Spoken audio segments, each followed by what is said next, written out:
Question 21 talks about DNA replication. DNA replication is started from the RNA primer, but where does the RNA primer come from? It comes from DNA primers and produce the RNA primer.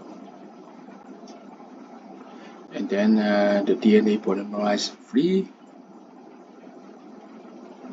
extend the primer. After that, the DNA polymerase 1 replace the primer with the DNA. And in the whole process, the DNA mites are coring again, so the DNA virus prevents the DNA from coring again, make sure the replication can proceed. So,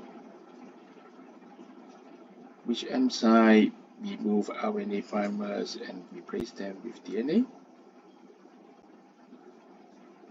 Yes, we got it. It's DNA polymerase 1. Thank you.